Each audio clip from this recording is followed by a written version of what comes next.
सदफ देखें, जहां तक उम्मीदवारों का ताल्लुक है, एक बात मैं वाजे करना चाहता हूं कि पाकिस्तान तहरीक इंसाफ में अफराद की कोई बड़ी अहमियत नहीं होती। हमें इलेक्टेबल्स की जरूरत नहीं है। हमें इस बात का यकीन है कि अल्लाह के फजलो करम से पाकिस्तान के अवाम हमारे साथ हैं और इमरान खान इस वक्त पाकिस्तान के सबसे मकबूल रहनुमा हैं। इसलिए हमारी स्ट्रेटजी यही है कि पार्टी टिकट देगी अहल अफराद को, कारकुनों को, मुखलिस लोगों को, और हमें ये यकीन है कि अवाम जो है उन्हें वोट देगी। इससे कोई फर्क नहीं पड़ता अगर पार्टी के लोगों को या लीडरशिप को गिरफ्तार कर लिया जाता है या उनको कैद में रखा जाता है। तो पहले भी तो 2018 में नारा यही था, मगर हुकूमत बनी इलेक्टेबल्स के बलबूते पर और दीगर पार्टियों को मिलाकर। तो इस बार तो आपके इलेक्टेबल्स भी सारे पार्टी छोड़ के दूसरी पार्टियों में चले गए। इस्तेहकाम पार्टी में बहुत सारे चले गए। गुलाम सरवर खान साहब ने भी आज इस्तेहकाम पार्टी ज्वाइन कर ली है। तो ये मुझे बताएं, अभी तक कोई जलसे जुलूस का कोई स्केड्यूल आपका है और आने वाले दिनों में कोई प्रोग्राम बनाया है इस हवाले से? बिल्कुल है, हमारे प्रोग्रामात हो रहे हैं, जहां तक मुमकिन है हम कर रहे हैं। लाहौर में अभी हमारा जलसा होना है, हाई कोर्ट ने इजाजत दे दी है। अब अल्लाह करे कि इंतजामिया दोबारा उसमें कोई रखने ना डाले। केपी में भी हो रहे हैं, कराची में भी आपको पता है कल हमारी प्रेस कॉन्फ्रेंस हो रही थी और प्रेस क्लब से ही हमारे पार्टी के अहदेदारों को गिरफ्तार कर लिया गया।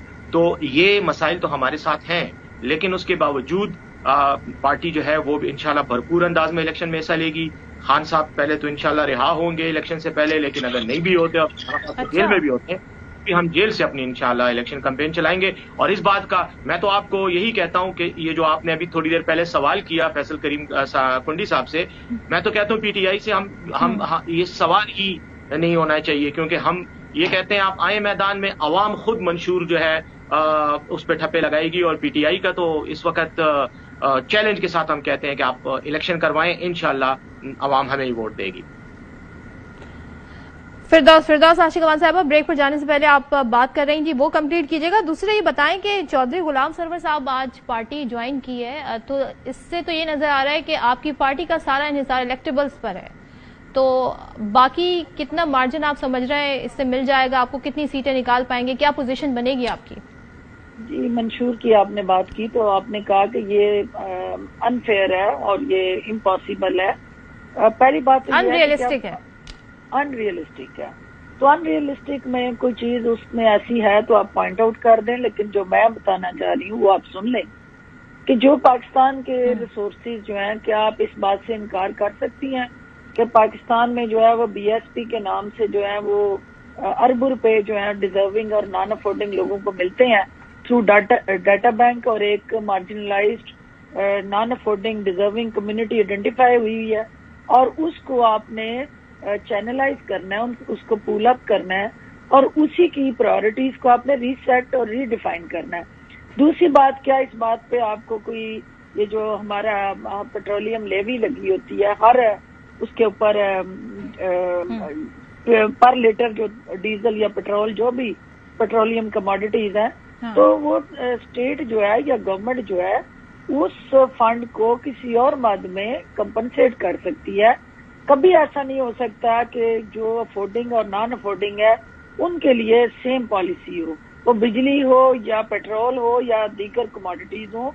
नॉन अफोर्डिंग क्लास जो है उसके लिए आपको सेपरेट एक प्रिविलेज्ड और अनप्रिविलेज्ड का फर्क जो है अलग-अलग रख के अमीर से आपने कमाना है और गरीब पे खर्च करना है। तो ये वो आपका वे फॉरवर्ड है। इसमें तो कोई कुंजी ऐसी नहीं है और कोई ऐसी गुत्थी नहीं है कि जो ना सुलझ सके। अवाम ने मसला ये फिरदौस आपा, इस वक्त सैलरी क्लास उस अमीर तबके से ज्यादा टैक्स देता है, जो जिसके ऊपर गुर्बत के बोझ तले तबका दबा हुआ है, वो सबसे ज्यादा टैक्स। सिस्टम को सही करना है ना, डिस्पैरिटी है, इसी को पैरिटी में कन्वर्ट करना है। यही वो आपका जो है अदम तवाज़न है जिसमें तवाज़न लाना है। दूसरी बात आप कर रहे थे सियासत के अंदर, देखें इसमें कोई शक नहीं कि इलेक्शन के अंदर तमाम सियासी जमातों को लेवल प्लेइंग ग्राउंड मिलनी चाहिए, लेकिन मुझे बताएं कि पूरी दुनिया के अंदर हर खेल जो है उसके कुछ असूल ज़वाबत कवायद होते हैं। इसी तरह सियासत के भी इलेक्शन कमीशन ने कोई ज़ाब्ता अखलाक कोड ऑफ कंडक्ट बनाया हुआ है। कोई ऐसा प्लेयर जो दुनिया के अंदर जितना मर्जी पॉपुलर हो, अगर वो खेल के दौरान कोई फाउल प्ले करता है تو مجھے بتائیں کہ وہ ریفری اچھا۔ اس کو ریڈ کارڈ دکھانے کا استحقاق رکھتا ہے کہ نہیں، اور وہ گراؤنڈ سے باہر بھیج دیا جاتا ہے۔ پی ٹی آئی نے اگر سیاسی گراؤنڈ کے اندر فاؤل پلے کیا 9 مئی کو، تو آپ کیسے توقع کرتے ہیں کہ اس کو اس سیاسی گراؤنڈ کے اندر کھیلنے کی اجازت دی جائے جہاں وہ فاؤل پلے کر چکی ہے؟ اس کے باوجود ہم یہ چاہتے ہیں کہ جو لوگ اس فاؤل پلے کے اندر انوالو ہیں، جن کو ریڈ کارڈ دکھایا جا چکا ہے، وہ گراؤنڈ سے باہر رہیں۔